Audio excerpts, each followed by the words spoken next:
శ్రీమాత్రే నమః. శ్రీ లలితా సహస్రనామంలోని 722వ నామము గురుప్రియ.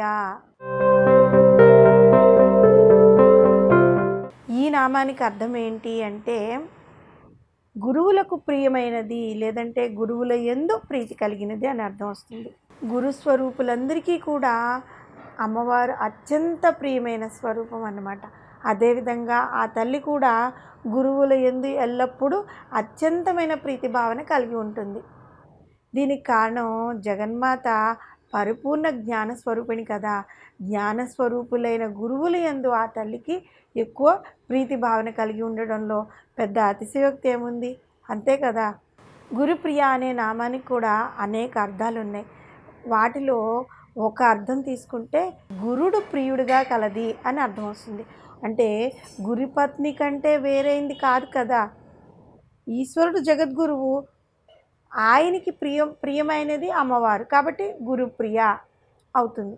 అటువంటి జగద్గురువు అయిన శివుడు ప్రియుగా కలిగింది కాబట్టి జగన్మాత పార్వతీమాత గురుప్రియ అని పిలువబడుతూ ఉంటుందన్నమాట. ఈ నామానికి ఇంకొక అర్థం కనుక మనం తీసుకుంటే మంత్రదీక్షల్ని మనకి ప్రసాదించేవారు గురువులు కదా, వారికి అత్యంత ప్రీతి కలిగినది. ఆదిపరాశక్తి స్వయంగా మంత్రస్వరూపిణి కదా. అటువంటి మంత్రము అనే జ్ఞానాన్ని విశ్వవ్యాప్తం చేసి గురువుల పట్ల ఆ తల్లి ఎల్లప్పుడూ అత్యంత ప్రీతి కలిగి ఉంటుంది. శ్రీ విద్యను విశ్వవ్యాప్తం చేసి భక్తులకు అందచేయాలనే ఉద్దేశంతో జగద్గురువైన ఈశ్వరుడు మొట్టమొదటిగా శ్రీ విద్యను జగదీశ్వరికి మంత్రోపదేశం చేశాడు. కాబట్టే పరమేశ్వరుడు ఆది గురువైనాడు అనమాట. ఆ తర్వాత జగన్మాత నుంచి శ్రీ విద్య అనేక మంది ఋషులకు, మునులకు, గురువులకు ఆమెను అమ్మవారిని ఆరాధించి ఉపదేశంగా పొందారు. ఆ విధంగా గురు పరంపరగా శ్రీ విద్య ఈ విశ్వమంతటా వ్యాప్తి చెందింది. తనకు అత్యంత ప్రియమైన శ్రీ విద్యను మంత్రదీక్షగా శిష్యులకు ఉపదేశించే గురువుల యందు, శ్రీ విద్య యందు సాధన చేసేవారి పట్ల అత్యంత ప్రీతి కలిగింది. కాబట్టే శ్రీమాత గురుప్రియ అని కీర్తింపబడింది. అజ్ఞానం అనే అంధకారమును పోగొట్టే మంత్రోపదేశము ద్వారా జ్ఞానము అనే ప్రకాశాన్ని ప్రసాదించేవాడు గురువు కదా. అతడు త్రిగుణాతీతుడైన పరబ్రహ్మ స్వరూపుడు అనమాట. గురువు అంటే ఒక మార్గదర్శి, నిపుణుడు, ఉపాధ్యాయుడు, ఇన్ని అర్థాలు ఉన్నాయి. అంటే ఒక మంచి త్రోవలో మనల్ని నడిపించేవాడు. గురువు శిష్యునికి జీవిత విలువలు నేర్పించే ఒక బోధకుడు. సాహిత్య జ్ఞానంతో పాటు తన యొక్క అనుభవ జ్ఞానాన్ని పంచేవాడు. విద్యార్థి జీవితంలో ఒక ఆదర్శమైన వ్యక్తి అన్నమాట. స్ఫూర్తిదాయకమైన వ్యక్తి. విద్యార్థి ఆధ్యాత్మిక పరిణామంలో సహాయపడేవాడు గురువు. గురువు ఒక ఆధ్యాత్మిక మార్గదర్శి. పొందిన సామర్థ్యాలను శిష్యుడు కూడా పొందడంలో సహాయం చేస్తూ ఉంటాడు. గురువు యొక్క మహోన్నతమును జగద్గురువులైన ఆదిశంకర్లు ఏ విధంగా వివరించారంటే, జ్ఞానేంద్రియాలు, కర్మేంద్రియములు 3 రకాలైన స్థూల, సూక్ష్మ కారణదేహాలు, మనోబుద్ధి చిత్త అహంకారాలతో సూక్ష్మస్వరూపమైన పంచభూతాలు, పంచకోశములు, సత్వరజస్తమో గుణాలు మొదలైన ధర్మముల కంటే వేరైనది అయిన గురువు యొక్క పాదములను బ్రాహ్మీ ముహూర్తంలో స్మరించుచున్నాను అని చెప్పి శంకరాచార్యులు చెప్పారు. వివిధ వేదాలు, ఉపనిషత్తులు, హిందూ తత్వశాస్త్రంలోని వివిధ గ్రంథాలు, వేదాంతర శాస్త్రాలను ఆధ్యాత్మిక జ్ఞానం నుంచి వివిధ కళల వరకు వ్యాప్తి చేయడంలో గురువు యొక్క పాత్ర చాలా అమోఘమైనది, అద్వితీయమైనది. తల్లి, తండ్రి, గురువు, దైవంతో సమానం అంటారు కదా అని హిందూ ధర్మం కూడా బోధిస్తోంది.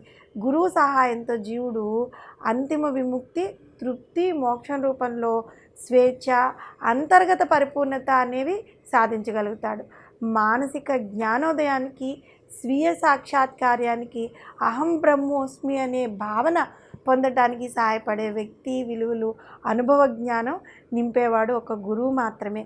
ఛందోగ్యోపనిషత్తు 4వ అధ్యాయంలో గురువు ద్వారా మాత్రమే ముఖ్యమైన జ్ఞానాన్ని, ఆత్మజ్ఞానానికి దారితీసే అంతర్దృష్టిని పొందగలరని ప్రకటించిందనమాట. కఠోపనిషత్తు జ్ఞాన సాంపార్జనకు గురువు తప్పనిసరిగా ఉండి తీరాలి అని ప్రకటించింది. తైత్తరీయోపనిషత్తు గురువు ఒక విద్యార్థికి విశ్వానికి, సృష్టి స్థితి లయానికి మూలమైన సత్యం కోసం యత్నించు, కనుగొను, అనుభవించు అని బోధిస్తాడు అని చెప్పింది. అంటే ఏదైనా కనుక్కోవాలి అంటే ఇది ఒక సత్యము అని కనుక్కోవాలి అంటే దానికి గురువు మార్గదర్శి అయి ఉండాలి అని కూడా చెప్పింది. గీతాచార్యుడైన శ్రీకృష్ణ పరమాత్మ భగవద్గీతలోని 4వ అధ్యాయమైన జ్ఞానకర్మ సన్యాస యోగంలో తత్వమును దర్శించిన గురువుల వద్దకు వెళ్ళి వాళ్ళకి సాష్టాంగ ప్రణామములను ఆచరించి తగిన సేవ చేసి కపటం లేకుండా భక్తి శ్రద్ధలతో వారికి తగిన రీతిలో సేవలు చేయి. నీకు వచ్చిన ప్రశ్నలను వారిని ప్రశ్నించటం వలన పరమాత్మ తత్వమును బాగుగా నీవు తెలుసుకోగలుగుతావు, జ్ఞానుల నుండి జ్ఞానమును గ్రహించగలవని చెప్పి అర్జునుడికి శ్రీకృష్ణ పరమాత్మ ఉపదేశించాడు. గురుప్రియ అనే నామాన్ని మనం మరొక రకంగా కూడా చెప్పుకోవచ్చు. గురు అనే పదానికి గురువు అని, ప్రియ అనే పదానికి గురువునకు అత్యంత ప్రియుడైన శిష్యుడు అని కూడా అర్థం చేసుకోవచ్చు. గురుప్రియ అంటే గురువుకు ఇష్టమైన వాడెవరు? శిష్యుడు కదా. కాబట్టి గురుప్రియ అనే నామం వచ్చింది అని చెప్పుకోవచ్చు. ఈ విధంగా గురు శిష్యులిద్దరి పట్ల వారి మధ్య కల సంబంధంలోనూ ప్రీతి కలది గురుప్రియ. అంటే వారిద్దరి యొక్క సంబంధం ఇంత చక్కగా ఉంటే అమ్మవారికి ఇష్టం కాబట్టి ఆవిడ గురుప్రియ అనే నామాన్ని ఆవిడకి వచ్చిందనమాట. త్రిగుణాతీతుడై పరబ్రహ్మ స్వరూపుడై శిష్యునికి జీవిత విలువలను జ్ఞానమును పంచుతూ ఆధ్యాత్మిక పరిణామంలో సహాయపడేవాడైన గురువునందు అత్యంత అభిమానం కలిగి గురు శిష్యుల సంబంధమును అమితంగా ప్రేమించే జగన్మాతను గురుప్రియ అనే నామంతో మనం స్మరిస్తూ ఉంటే మంచి గురువు మనకి లభించేలాగా అమ్మవారు ఆశీర్వదిస్తారు. లేదంటే ఆ అమ్మవారే గురువుగా మనకి లభించినా ఆశ్చర్యపోక్కర్లేదు. శ్రీమాత్రే నమః.